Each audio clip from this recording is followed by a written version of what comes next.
제가 언젠가 기독교 방송에서 어느 권사님의 간증을 들은 적이 있는데요. 이 권사님은 현역 시절에 모 그룹에서 사회공헌 위원장으로 활동하시면서 이제 전문가로서 사회적 기업과 장애인 고용 그리고 이 장애인들의 인식 개선을 위해서 그 선한 일을 굉장히 많이 하셨던 분입니다. 그리고 은퇴하신 지금도 여러 곳에 선한 영향력을 끼치며 살고자 참 애를 쓰시는 분인데요. 사실 이분이 이런 삶을 살게 된 계기가 있습니다. 1997년도에 북한에서 가뭄과 식량난이 겹치면서 그 수많은 사람들이 기아와 영양실조로 목숨을 잃는 그런 참극이 일어났을 때 이 권사님은 그 미국에 계셨는데요. 그때 TV를 통해서 그 북한의 그 참혹한 참상을 보게 된 거예요.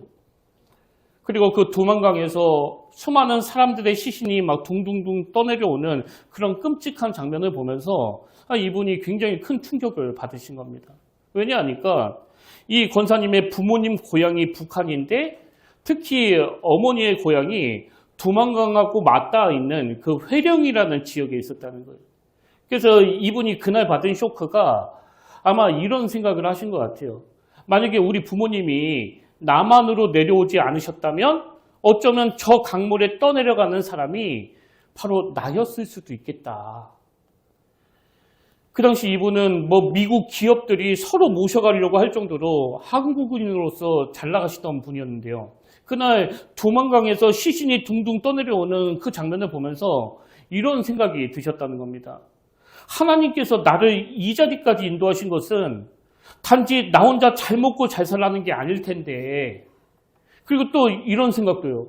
이제는 나만을 위한 삶이 아니라 사회와 세상에 공헌하는 삶을 살아야 되겠다.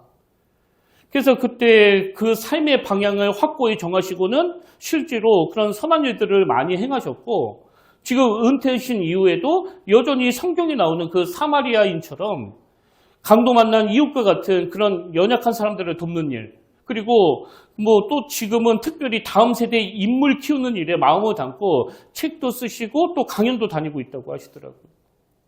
저는 이 권사님의 간증을 들으면서 자기 삶에 어떤 의미를 부여해야 하느냐에 따라서 인생이 결정되는 거구나, 그런 생각이 들었는데요. 사실 우리 부모님들이 자녀들에게 너 좋은 대학교 가려면 공부해야지, 왜 공부를 안 하느냐고 이런 말들을 수도 없이 하지 않습니까? 참 아이러니한 건요, 그 말이 그 아이에게 아무 소용이 없다는 걸 모든 부모님들이 다 알아요. 근데 부모가 그 아이 인생에 어떤 방향을 잡아줄 수 있는 이분이 경험한 것과 같은 의미부여를 제대로 심어주지 않고 그저 좋은 대학만 가야지, 좋은 대학만 가야지 이 말만 반복하니까 그게 오히려 아이들에게는 억지로 하는 일이 되는 거거든요. 여러분, 만약에 그날 이 권사님이 두만강에서 시신이 둥둥 떠내려오는 그 장면을 보고 야, 끔찍하다, 끔찍해, 테레비 꺼버려라 그랬으면요, 아무 일도 안 일어났을 거예요. 근데 그 장면을 보면서 의미를 부여하게 되니까 그게 인생의 방향을 바꾸는 그런 에너지를 제공하더라는 거거든요. 제가 오늘 이 본문 말씀으로 설교를 준비하다가 이 권사님의 간증이 떠오른 이유가 있는데요. 본문에 보면 느헤미야라는 지도자가 등장을 하는데 이 느헤미야의 깨달음이 이 권사님의 깨달음하고 너무 비슷한 겁니다. 그래서 오늘 이 느헤미야라는 인물에 대해서 좀 살펴보려고 하는데요. 오늘 본문의 배경은 아시는 분이 많으실 거예요. 그 구약의 솔로몬 왕 이후로 이스라엘이 남과 북으로 나눠지고 나서 북이스라엘은 아수르에 의해서 망해버리고요. 그리고 남유다는 바벨론에 의해서 또 망해버립니다. 그래서 그 당시 수많은 남유다 백성들이 그 바벨론에 끌려가가지고 참 비참한 포로 생활을 했는데 이제 70년 만에 하나님의 그 특별한 은혜로 그 포로 생활을 끝내고 고국으로 귀환을 하게 된 거예요. 근데 드디어 고뇌하던 그 예루살렘으로 돌아와 보니까 도시 전체가 완전히 파괴돼서 폐허가 되어 있는 참 기가 막히는 상황, 이게 오늘 본문의 배경인데요. 자, 먼저 오늘 본문 느헤미야 1장 1절에 보면 이 지도자 느헤미야에 대해서 이렇게 소개합니다. 하갈의 아들 느헤미야의 말이라. 아닥사스다 왕 제20년 기슬월에 내가 수상궁에 있는데, 그 당시 이 느헤미야는요, 이 페르시아 왕국에서 왕의 최측근, 요즘으로 말하면 대통령 경호실장쯤 되는 고위직이에요. 그래서 세상적으로 보면 이 느헤미야는 뭐 남부러울 게 없는 부와 권력을 다 가지고 있고 또 평생을 호의호식할 수 있는 그런 자리에 있었고요. 그리고 사실 또 뭐 얼마나 바빴겠냐고요. 이 왕의 경호실장이라는 그런 요직에 있다 보니까 뭐 한순간도 눈을 딴 곳에 둘 수가 없고 또 하루하루 굉장히 중요한 일들을 수행했던 인물이 바로 이 느헤미야였는데요. 근데 지금 이 느헤미야는 어디에 관심이 있는가 하니까 2절을 보십시오. 내 형제들 가운데 하나인 하나니가 두어 사람과 함께 유다에서 내게 이르렀기로 내가 그 사로잡힘을 면하고 남아있는 유다와 예루살렘 사람들의 형편을 물은즉. 여러분 뭘 묻느냐가 그 사람의 관심사 아닙니까? 이 느헤미야는 예루살렘으로 돌아간 자기 동족들에 대해서 관심이 많은 거예요. 그래서 지금 귀환한 자기 동족들이 어떤 상황이냐고 물어보니까 3절에서 그들이 내게 이르되 사로잡힘을 면하고 남아있는 자들이 그 지방 거기에서 큰 환난을 당하고 능욕을 받으며 예루살렘 성은 허물어지고 성문들은 불탔다 하는지라. 이렇게 동족들이 참 비참한 상황에 놓여 있다는 이런 가슴 아픈 소식을 듣는데요. 그 소식을 들은 느헤미야의 반응이 4절에 나옵니다. 내가 이 말을 듣고 앉아서 울고 수일 동안 슬퍼하며. 아니 지금 자기는 고생하는 동족들하고 전혀 다른 삶을 살고 있는데 자기는 왕실의 고위 관리로서 막 호의호식하면서 너무 잘 살고 있는데 그 동족들의 고통의 소리를 듣고는 수일 동안 슬퍼하는 거예요. 그리고는 결국 이 느헤미야가 그 슬픔을 매개로 해서 예루살렘으로 돌아가 그 무너진 성벽을 재건하는 그런 놀라운 일을 담당하게 되는데요. 이게 뭐 마치 모세가 그 화려한 왕궁을 포기하고 자기 동족들과 함께 고난의 자리로 나간 거랑 좀 비슷하지 않습니까? 느헤미야도 모세처럼 그렇게 편안한 왕궁 생활을 내려놓고는 고국으로 돌아가 수많은 난관을 경험하고 고생하고 고통에 빠지고 이게 뭐 그야말로 사서 고생을 하는 거거든요. 그럼 왜 느헤미야가 사서 고생하는 자리로 가게 됐느냐?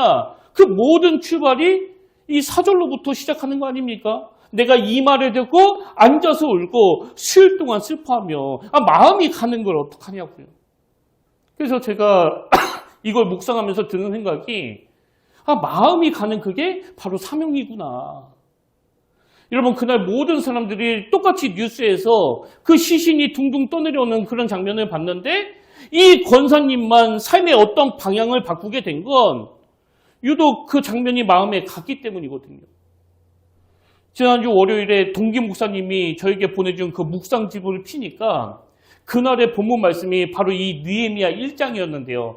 이 느헤미야 1장 맨 위에 적힌 묵상 제목이 이랬습니다. 당신은 무엇을 위해 울고 있습니까? 이게 제 마음에 확 와닿더라고요. 그러면서 나는 지금 뭘 위해 울고 있지? 여러분은 어떠세요? 여러분은 지금 무엇을 위해 울고 있습니까?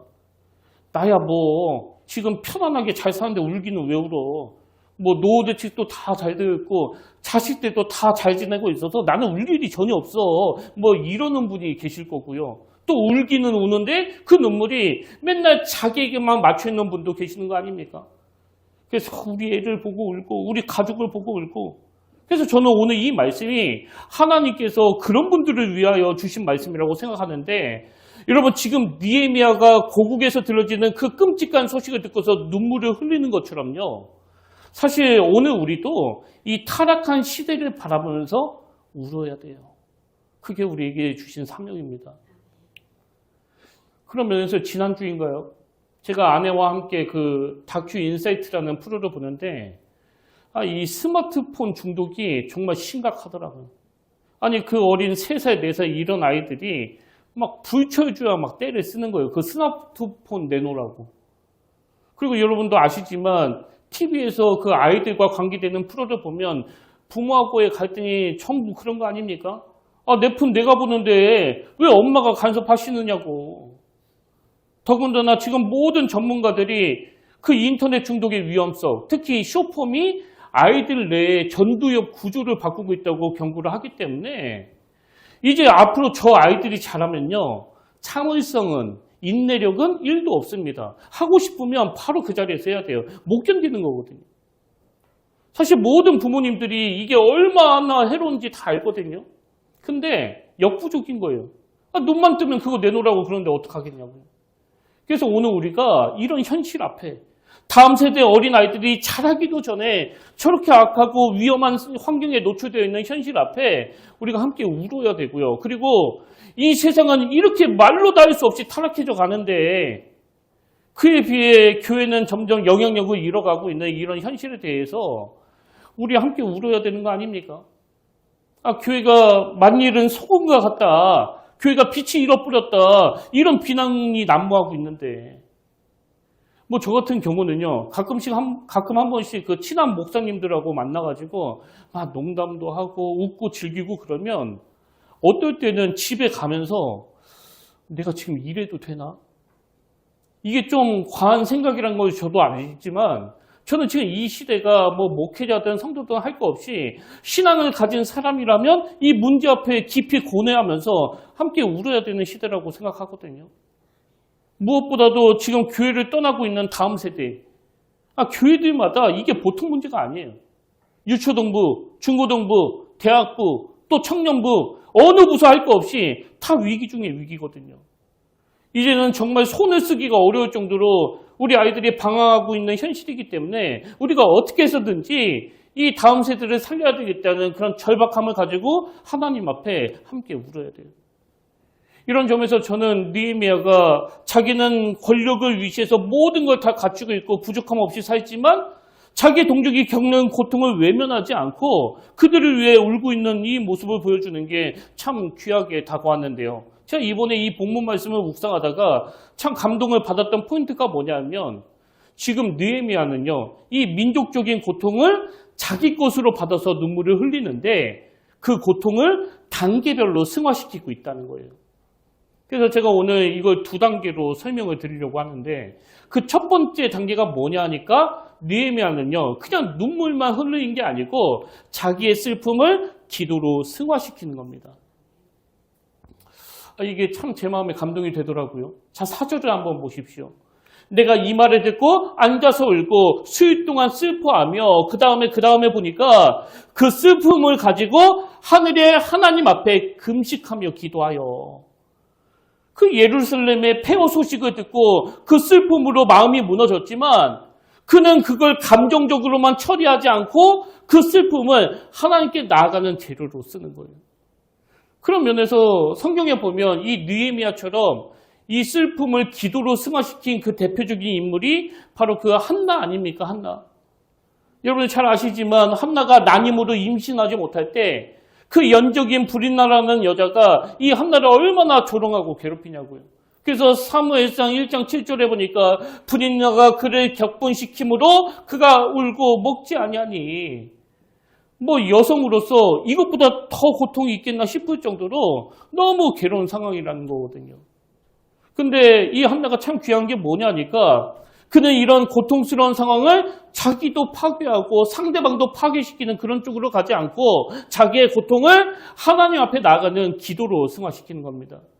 그래서 사무엘상 1장 10절에 보니까 브릿나가 그를 격분시킴으로 그가 울고 먹지 아니하니 한나가 마음이 괴로워서 여호와께 기도하고 통곡하며 여러분 만약에 한나가 그 고통을 그저 자기하고 이 상대방을 파괴시킨 쪽으로 몰고 갔다면요. 아마 이스라엘 역사는 완전히 달라졌을 거예요. 그것도 부정적으로. 근데 한나가 자기의 고통을 자기와 상대방을 파괴시키는 쪽으로 몰고 가지 않고 하나님께 기도하는 쪽으로 승화를 시켰기 때문에 그 기도 속에서 한 시대를 살리는 그 사무엘이 태어날 수 있었던 거거든요. 사실 저는 학교 다닐 때 전교 1등은커녕 반에서도 1등을 해본 역사가 없는데요. 그렇다고 공부를 아주 못하지는 않았습니다. 항상 그 평균 이상은 했거든요. 근데 제가 학원도 안 다니고 누가 알려준 것도 아닌데 그 비결이 뭐냐 하면 그게 질투심이에요. 질투심. 물론 제 안에 공부를 잘하고 싶은 갈망도 한몫을 했지만 저는 실제적으로요. 소위 그 공부 잘하는 애들 또 뭐 전교에서 노는 애들, 이런 애들을 유심히 관찰하면서 걔네들의 그 공부 습관에 따라하려고 제가 굉장히 많은 노력을 했습니다. 그리고 저보다 공부 잘하는 친구들을 볼 때마다 항상 마음으로 이렇게 생각하는 거죠. 쟤도 하는데 나는 왜 못하느냐고. 목회도 마찬가지예요. 저는 지금도 건강하게 목회하시는 목사님, 또 깊이 있는 말씀을 전하시는 목사님들을 볼 때마다 제 안에 얼마나 그 질투심이 일어나는지 모릅니다. 그래서 그런 분들을 보면서 아니 저 목사님도 저렇게 목회하시는데 뭐 나라고 안 되는 법이 있어? 제 스스로 그렇게 독백을 하거든요. 저는 이게 건강한 질투심이라고 생각해요. 한나가 그걸 잘한 거예요. 그걸. 한나에게 있는 그 질투심. 아니 내 연족은 저렇게 여러 자식을 낳았는데 나는 왜 하나도 없냐고. 그 마음에서 일어난 질투를 기도로 승화를 시키니까 그 시대적인 인물 사무엘이 나온 거거든요. 이렇게 오늘 본문에서 느헤미야가 동족의 슬픔을 자기 슬픔으로 만드는 것에서 끝나지 않고 그 슬픔을 매개로 해서 하나님 앞에 기도하는 것으로 승화를 시켰는데요. 제가 느헤미야가 드린 그 기도를 보니까 그 기도의 핵심이 바로 회개예요. 회개. 그래서 이 6절 끝부분이 제 눈길을 확 끌었는데 자 그가 어떻게 기도하는지 보십시오. 이제 종이 주의 종들인 이스라엘 자손을 위하여 주야로 기도하오며 우리 이스라엘 자손이 주께 범죄한 죄들을 자복하오니 주는 귀를 기울이시며 눈을 여시사 종의 기도를 들으시옵소서. 나와 내 아버지의 집이 범죄하여. 무슨 뜻이에요? 나와 내 아버지의 집이 범죄해서 예루살렘이 이렇게 폐허가 됐다. 사실은 아니거든요. 아니 지금 예루살렘 성이 허물어지고 성전이 부탄 게 어떻게 거기에 있지도 않고 살지도 않은 이 느헤미야 잘못이겠냐고요. 근데 이게 참 저에게 은혜가 되는 겁니다. 여러분 보통 사람이요. 어떤 어려운 일을 만나고 위기를 만나면 특히 하나님과의 관계가 멀어지면 바로 그 찾아오는 게 그 남탓 아닙니까? 남탓. 아담과 하와가 그 대표적인 케이스잖아요. 처음에는 그 남자가 그 여자를 그렇게 사랑해가지고 이는 내 뼈 중에 뼈요 내 살 중에 살이라 뭐 표현도 잘해요. 근데 그렇게 아내를 소중히 여기던 아담이 선악과를 따먹고 나서는 타락하고 나서는 이 여자가 먹으라고 그래서 내가 먹은 거 아니냐고. 그 아내에게 모든 책임을 전가시키는 말들을 막 쏟아내는데 여러분 은혜를 못 받으면요 이렇게 되는 거예요. 이렇게. 그런 면에서 보면 오늘 우리 한국 사회도 마찬가지 아닙니까? 이게 뭐 남탓 공화국 같아요. 정치가들이 허구한 날 보여주는 게 이게 뭐 야당 때문이다 또 여당 때문이다 전 정부가 잘못해서 그런 거 아니냐. 그래서 그런 소리를 계속 듣고 있으면 막 머리가 아픈데 여러분 우리 사회의 어느 지도자가 언제 한번 느헤미야와 같이 하나님 앞에 겸손히 나아가 나와 내 아버지의 집이 범죄하여 이렇게 고백할 수 있는 날이 올 수 있겠냐고. 제가 이번에 이 책임 전가에 대해서 생각을 하다가 보니까요. 그 문제가 있는 가정을 다루는 그 TV 프로그램. 제가 그 프로 얘기를 하도 많이 해가지고 제목은 말 안 할 거예요. 그 프로를 출연하는 문제가 있는 가정들을 제가 유심히 보니까요. 그 부부 사이에 두 가지 공통점이 있더라고요. 그 첫 번째 공통점이 상대방에 대하여 아주 막 비하를 한다는 거예요. 비하를. 제가 그 프로를 관찰하면서 보는데 한 번도 예외 없이 남편도 아내도 서로에 대하여 네가라고 그래요. 네가 그렇게 말했잖아. 네가 먼저 시작했잖아. 기본적인 호칭이 네가예요. 네가. 존중이 없습니다. 그리고 두 번째 공통점이 뭐냐? 거기 출연하는 부부들 대부분이요. 그 책임 전가를 한다는 거예요. 네 때문에 이렇게 된 거 아니냐? 네 만나서 이렇게 된 거 아니냐? 여러분 그게 맞는 말이건 틀린 말이건 본인의 책임은 외면하고 상대방만 탓하는 그런 상황 속에서는 회복은 없습니다. 그래서 우리는 느헤미야가 보여주는 이 아름다운 모습이요. 비록 내가 거기에 안 살았다 하더라도 나도 그 죄의 범주 안에서 벗어날 수 없기 때문에 나와 내 아버지의 집이 범죄했습니다. 그러고 보면 우리가 예전에 살펴본 구약의 여호수아도 마찬가지 아닙니까?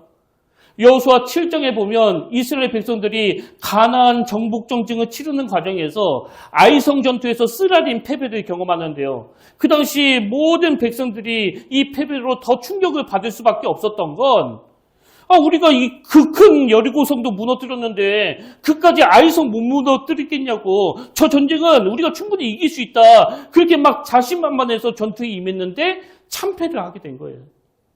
그래서 그들이 마음이 녹아 물과 같이 되는 패배를 경험하게 되는데 나중에 하나님께서 그 패배의 원인을 알려주시잖아요. 니들이 패배하게 된 건 아간이라는 그 사람의 범죄 때문이라고. 근데 지도자 여호수아가 참 귀한 게 뭐냐면요. 그는 그 사실을 알고도 뭐 누구의 잘잘못을 따지고 막 원인을 규명하려고 조사단을 만들고 이러지 않아요. 고통의 문제가 발생하니까 오히려 그가 보여주는 모범이 여호수아 7장 6절이요. 여호수아가 옷을 찢고 이스라엘 장로들과 함께 여호와의 궤 앞에서 땅에 엎드려 머리에 티끌을 뒤집어 쓰고 점을 두고 있다가 이르되 슬프도소이다. 그리고 8절 주여 이스라엘이 그의 원수 앞에서 돌아섰으니 내가 무슨 말을 하리요. 저는 이게 지도자가 보여줘야 되는 본이라고 생각하거든요.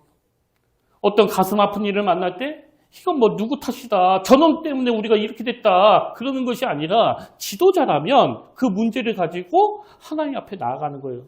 여러분 우리 아버지가 우리 어머니가 이런 믿음의 본을 보여준다고 한다면 여러분의 자녀들이 얼마나 참 순탄한 그런 고요한 호수 같은 그런 정서가 되겠냐고요. 제가 자꾸 그 원인을 규명하자. 이게 누구의 잘못이냐. 이걸 앞세우는 사람들을 보면요. 사실 그 내면에 내 잘못은 없어. 이 전제를 깔고 있는 거 아닙니까?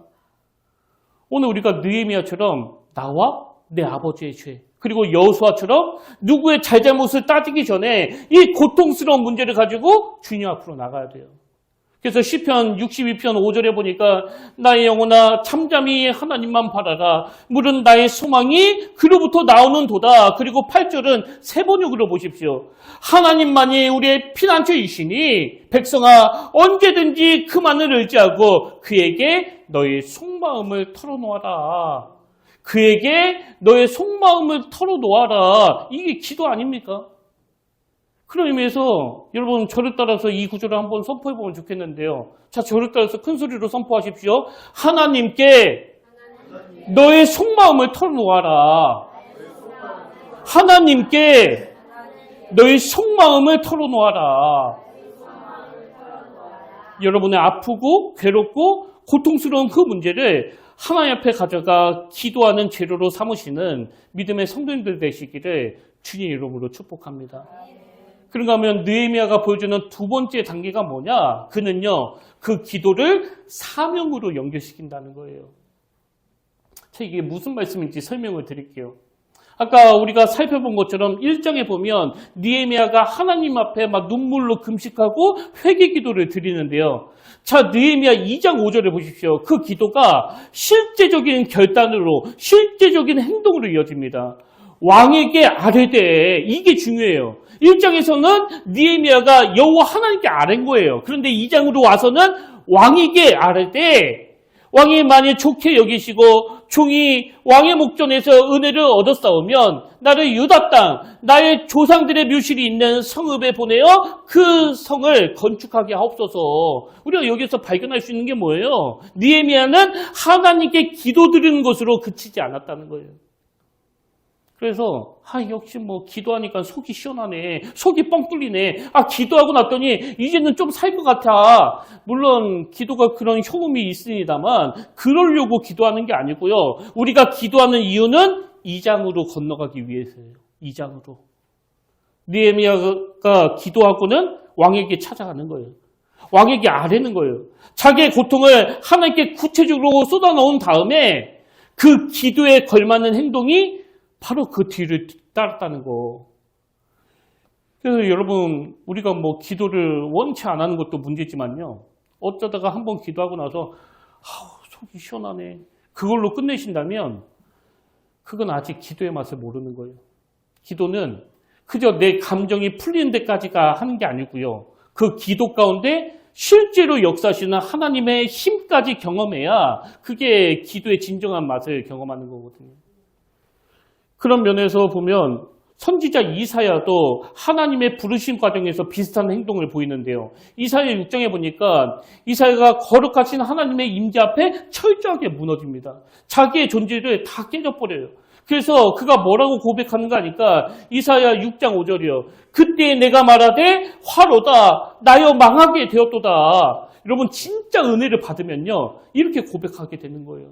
화로다 나여 망하게 되었도다. 나는 입술이 부정한 사람이요. 나는 입술이 부정한 백성 중에 거주하면서 만군의 여호와신 왕을 배웠음이로다 하였더라. 그래서 이사야가 그 거룩하신 하나님 앞에 자기의 입술의 부정함을 정직하게 고백을 하고요. 그 다음 6절에서 스라비, 천사가 핀숲으로 그의 입을 다시 정결하게 해줍니다. 그랬더니 바로 그 다음 8절에서 하나님이 이렇게 물으세요. 내가 또 주의 목소리를 들으니 주께서 이르시되 내가 누구를 보내며 누가 우리를 위하여 갈고 하시니. 여러분 이거 기억하셔야 됩니다. 오늘 여러분이 은혜를 받으시잖아요. 오늘 여러분이 이 이사야처럼 사죄의 은총을 경험하시잖아요. 바로 그 시간이 하나님이 여러분에게 사명을 주시는 시간이에요. 내가 또 주의 목소리를 들으니 주께서 이르시되 내가 누구를 보내며 누가 우리를 위하여 갈고 하시니. 그 다음 이사야의 반응이 참 귀해요. 그때 내가 이르되 내가 여기 있나이다. 나를 보내소서.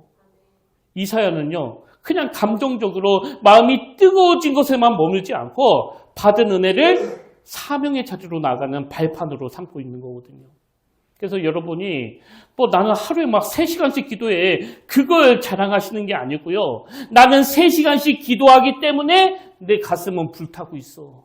나는 사명으로 뜨거워졌어. 이게 같이 가야 되는 거예요. 제가 오늘 설교 제목을 기도의 힘을 경험하라 이렇게 정한 이유가 있는데요. 야고보서 5장 16절에 보십시오. 의인의 강구는 역사하는 힘이 크민이라. 여기 나오는 역사는 이걸 헬라어로 보면 이게 의인의 강구는 역사하는 힘, 이 힘이 작동한다 이런 뜻이 아니고요. 실제로 무언가를 움직이게 하는 힘, 실제로 무언가를 일으키게 하는 힘, 이게 바로 역사하는 힘입니다. 그래서 기도할 때 여러분 안에서 다시 일어날 힘이 생기고 하나님이 주신 꿈을 향해 달려갈 그 동력이 생기고 에너지가 생기고, 여러분 시간이 갈수록 내버려두면 시들시들해지는 게 연약한 육신을 가진 인간이라면 기도하는 사람은요 절대로 시들시들해지지 않습니다. 같이 꿈을 꾸고 그 꿈을 향하여 달려가고, 그렇게 해서 실제로 무언가를 움직이게 하는 이 힘을 가지게 만드는 거, 이게 바로 기도가 주는 유익이에요. 저는 오늘 결론을 이렇게 맺기를 원합니다. 여러분 오늘 우리 시대는요 삶에 지쳐 무너지는 사람도 많고 또 참 방황하고 있는 사람도 참 많지 않습니까? 그래서 느헤미야가 무너진 성벽을 다시 세운 것처럼 이 시대 지친 사람, 방황하는 사람, 그들을 복음으로 일으켜 세우는 일을 교회가 또 예수 믿는 저와 여러분이 담당을 해야 돼요. 이번 주 수요일에 있었던 일인데요. 한 오후 한 3시 정도에 제가 깜빡 잊고 그거를 스위치를 안 눌러놔갖고 교회 문이 열린 거예요. 그래서 이제 우리 교회 성도님인 줄 알고 이제 밖에 나가보니까 지금까지 목회하면서 처음이에요. 웬 스님이 우리 교회에 오신 거예요. 그래서 제가 막 놀라운 밤, 그리고 또 궁금한 밤, 막 그런 표정으로 어쩐 일로 오셨냐고 그러니까 잠깐 대화 좀 나눌 수 있냐고 그러시더라고요. 그래서 저기 로비에 앉아가지고 저하고 한참 동안 이런저런 대화를 나누는데요. 이분이 하시는 말씀이 자기는 원곡에 있는 무슨 절에 있는 승려인데 오늘 아침 6시에 그 절에서 아예 나왔다는 거예요. 그러면서 절에서 나오게 된 그 배경을 쭉 말씀하시는데요. 이분의 아버지는 그 박수무당이었고 또 어머니는 보살이었는데 자기는 어릴 때 그 친구들이랑 노는 게 그리고 어울리는 게 좋아서 그 어렸을 때부터 그 주일학교에 나갔다는 거예요. 근데도 부모님이 뭐라고 안 하셨대요. 근데 믿음이 없다 보니까 또 그 주어진 환경이 그러다 보니까 중학생 때 그 절에 들어가서 결국은 그 승려가 됐는데요. 이분이 절에 있으면서 그 유튜브로 여러 목사님들의 설교를 듣게 된 거예요. 그래서 어느 순간부터 하나님이 궁금해지니까 이제는 그 성경책을 구해다가 방에 혼자 있을 때 몰래 그 보는데요. 이분이 성경을 읽으면서 이걸 깨달은 거죠. 부처는 허상이구나. 인간이 나를 어떻게 구원해 줄 수 있겠냐. 그리고는 예수 그리스도를 나의 주인으로 받아들이고 그때부터 그 염불이라고 그러나요? 그 양심이 그걸 허락하지 않으니까 절에서 하는 그 예배에 계속 빠지게 된 거예요. 그러다 보니까 당신 염불 안 할 거면 왜 여기 있느냐고 당장 나가라고 그렇게 한 거죠. 그래서 수요일 이른 아침에 그 원국에서 나와가지고 막 터벅터벅 걷는데요. 문득 든 생각이 내가 교회 한번 가봐야 되겠다. 그래서 그냥 눈에 보이는 교회에 들어간 거예요. 그런데 이분이 총 7군데를 갔는데 어느 교회도 누구 하나도 뭐 어쩐 일로 오셨냐고 그렇게 묻는 사람도 없고 심지어는 자기를 그 노숙인 취급을 하더라. 그리고 나서 8번째로 오신 게 바로 우리 교회예요. 이분이 저에게 하시는 말씀이요.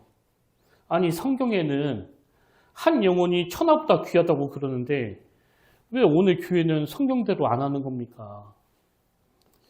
제가 스님한테 그런 이야기를 들으니까 목사로서 참 부끄러운 거 아닙니까? 물론 그 교회들이 왜 그렇게 삭막해졌는지 이해가 되는 부분도 있어요. 그동안 뭐 돈을 목적으로 온 분들이 하도 많이 있었으니까 그렇겠죠. 그러나 여러분, 우리가 물질적인 도움은 못 준다 하더라도 무슨 일로 오셨느냐고, 어떤 힘든 일이 있으시냐고 그렇게 물어볼 수는 있잖아요. 반갑게 맞아줄 수 있는 건 할 수 있는 거 아닙니까? 그러나 제가 그분께 오해를 잘 풀어드리고 힘내시라고 기도도 해드리고 그렇게 서로 웃으면서 잘 헤어졌는데요. 제가 그분과 헤어지고 나서 자꾸 이런 생각이 드는 겁니다. 우리 교회가 시간이 지나도 정말 교회됨을 잃어버리지 않았으면 좋겠다. 저는 우리 교회가 삶에 지쳐있는 우리 중장년층에게는 삶의 의미를 회복시켜주는 일을 하기를 원하고요. 그리고 이 고령화 시대에 노년층에게는 외로움이 아니라 소명의 길을 안내하고 가르쳐드리는 이런 일을 하기를 원하거든요. 그리고 무엇보다도 다음 세대, 우리 아이들을 믿음으로 일으켜 세워나가는 그런 교회가 되기를 원하는데 여러분 그러기 위해서는요. 먼저 저와 여러분이 느헤미야처럼 기도가 실제로 무언가를 움직이는 동력이라는 것을, 꿈을 향하여 달려가게 하는 에너지라는 것을 여러분이 많이 맛보셔야 돼요. 저는 우리 교회 안에, 여러분의 가정 안에 우리 삶의 변화를 가져다주는 이 기도가 멈추지 않게 되기를, 그래서 이 기도로 사명을 감당할 힘을 공급받는 믿음의 성도님들 되시기를 주님 이름으로 진심으로 축복합니다. 그래서 저는 오늘 이 말씀의 마무리를 이 구절로 하기를 원하는데요. 우리가 사모해야 될 말씀이 시편 126편 5절 6절입니다. 눈물을 흘리며 씨를 뿌리는 자는 기쁨으로 거두리로다. 울며 씨를 뿌리러 나가는 자는 반드시 기쁨으로 그 곡식단을 가지고 돌아오리로다. 십자가 지신 예수 그리스도, 그분이 우리를 위하여 중보하고 계시고 우리 기도를 통해서 역사하는 힘을 주신다는 사실을 기억하면서 그분의 응원을 받으며 하나님의 주신 그 꿈을 향해, 그 사명을 향해 힘차게 발걸음을 옮기는 저와 여러분 되시기를 주님 이름으로 축원합니다. 그래서 저는 오늘 결단 찬양으로 이 찬양이요. 내 구주 예수님, 주 같은 분은 없네. 여러분 느헤미야와 같이 하나님께 쓰임받기 위해서는요. 내 안에 계시는 놀라우신 주님, 그 예수 그리스도를 의지해야만 되는 거예요. 우리 그분을 의지하면서 가사 하나하나에 액센트를 넣어가면서 이 찬양 함께 부르기를 원합니다.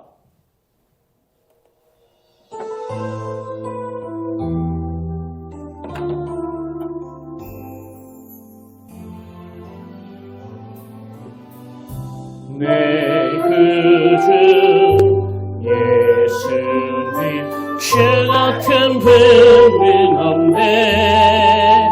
내 평생에 찬양하리 놀라운 주의 사랑에.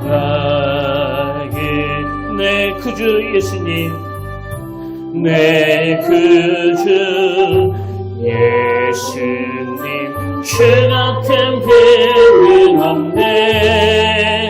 내 평생에 찬양하리 주를 경배하니.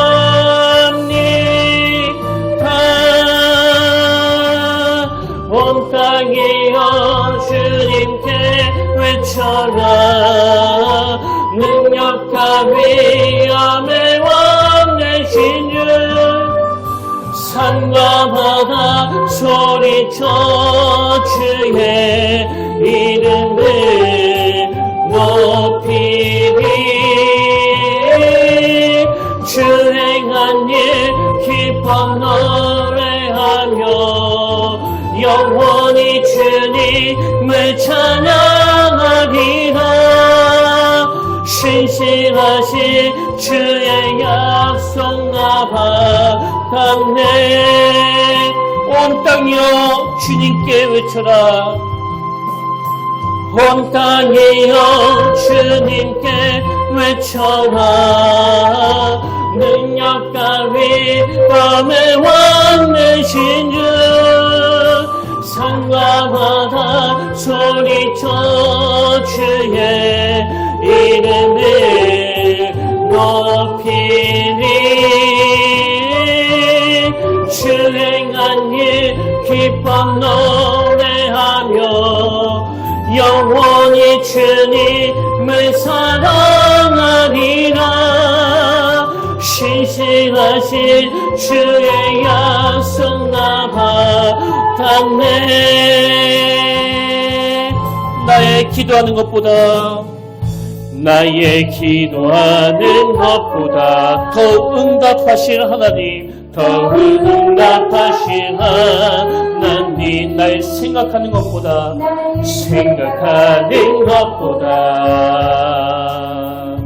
더욱 이루시는 하나님, 우리 가운데 역사하신 능력대로 우리들의 간구하는 넘치도록 능히 하실 주님께 모든 영광과 존귀 찬양과 경배를 돌리지어다. 모든 영광과 존귀 찬양과 경배를 돌리지. 나의 기도하는 것보다 더욱 응답하실 하나님, 나의 생각하는 것보다 더욱 이루시는 하나님, 우리 가운데 역사하신 능력대로 우리들의 간구하는 넘치도록 능히 하실 주님께 모든 영광과 존귀 찬양과 경배를 돌리지어다. 모든 영광과 존귀 찬양과 경배를 돌리지어다. 모든 영광과 존귀 찬양과 경배를 돌리지어다. 모든 영광과 존귀 찬양과 경배를 돌리지어다.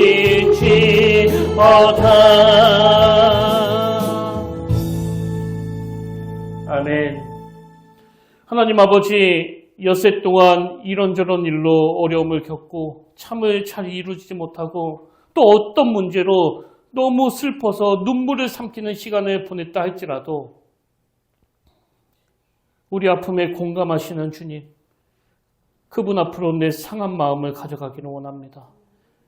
우리의 기도가 그저 마음의 위안이나 얻는 그런 차원이 아니라 이 기도야말로 시들시들해지는 우리 인생에 주님의 에너지를 공급받는 놀라운 은혜임을 깨닫게 하시고, 지금 이 가슴 아픈 상황과 우리의 눈물을 기도로 승화시킬 때 그 기도를 통해 실제로 무언가를 움직이게 만드는 하나님의 역동을 경험하도록 은혜를 허락하여 주시옵소서. 그런가 하면 하나님, 우리 눈에서 이 시대를 향한 눈물이 회복되기를 원합니다.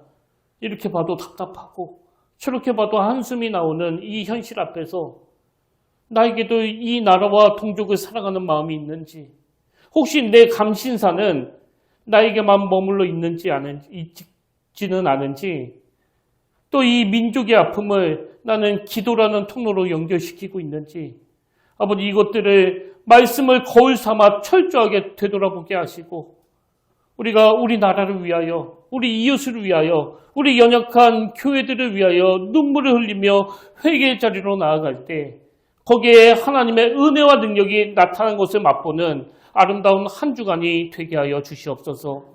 그 은혜의 길로 인도하여 주실 줄 믿사오며 감사드리옵고 예수님 이름으로 기도드립니다. 아멘. 우리 다 자리에서 일어나셔서 파송 찬양으로 그리스도의 계절 이 찬양 함께 부르고 축도로 마무리하기를 원하는데요.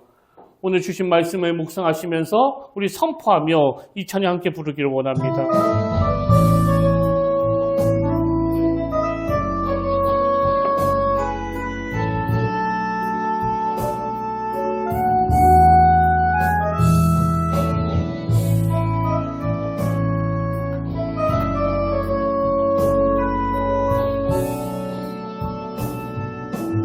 민족의 가슴마다 민족의 가슴마다 피 묻은 그리스도를 심어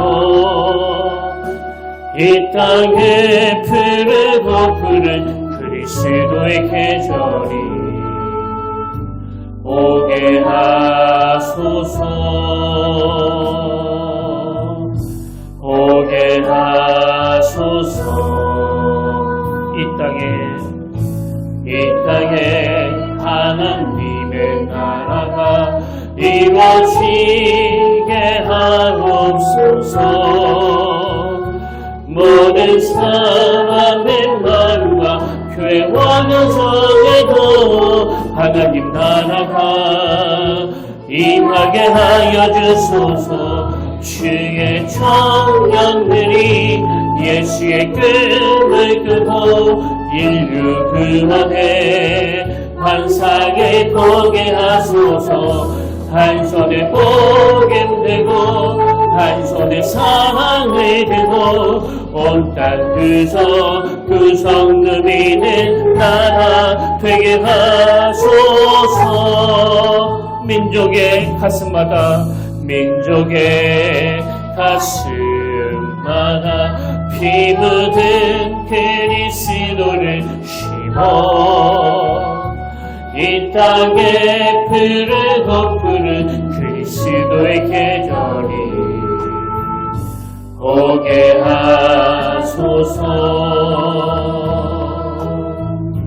오게 하소서.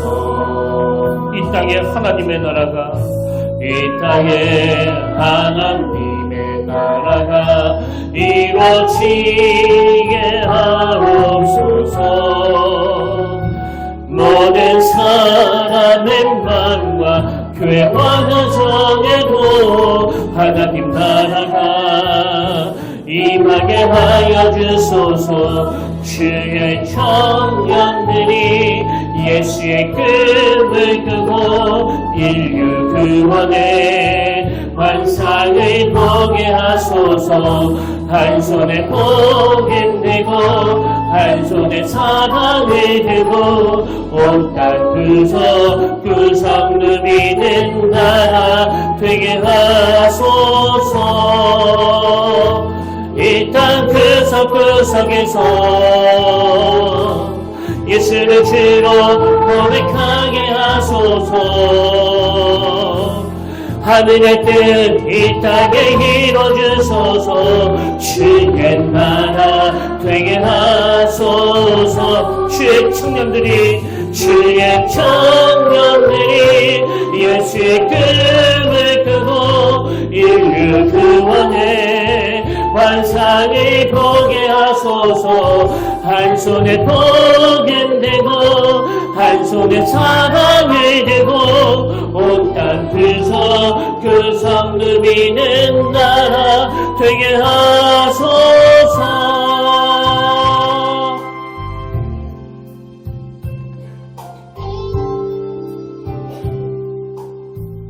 아멘.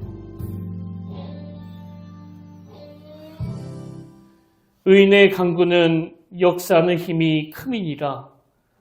너는 내게 부르짖으라. 내가 내게 응답하겠고 내가 알지 못하는 크고 은밀한 일을 내게 보이리라. 하나님, 오늘 이 말씀을 붙잡고 다시 기도의 자리로 나아갈 것을 우리가 결단하기를 원합니다. 이번 한 주간 우리가 주권자 되신 하나님을 인정해드리고 그 하나님께 문제에 대한 답을 얻을 때까지 끊임없이 여쭈도록 도와주시고, 이 민족의 아픔과 고통이 우리에게는 눈물과 기도의 씨앗으로 연결이 되어 오늘도 이 땅을 회복시키기 위해 일하고 계시는 그 하나님과 더불어 그 귀한 사명을 감당하도록 인도하여 주시옵소서. 이제는 우리 주 예수 그리스도의 은혜와 하나님 아버지의 탐없는 사랑과 성령님의 감동, 감화, 위로, 교통, 그 충만하심의 역사가 오늘 주신 말씀 마음에 담고 기도라는 도구를 통해 변화의 힘을 맛보기를 원하는 모든 주의 자녀들 머리 위에 지금부터 영원토록 함께 하시기를 간절히 축원하옵나이다.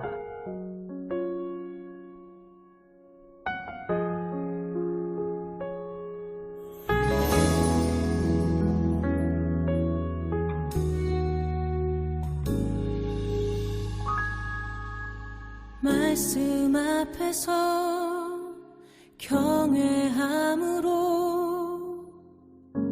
주께 홀로 섭니다. 생명의 말씀 읽고 순종해 주를 예배합니다. 기록된 말씀 힘이 있어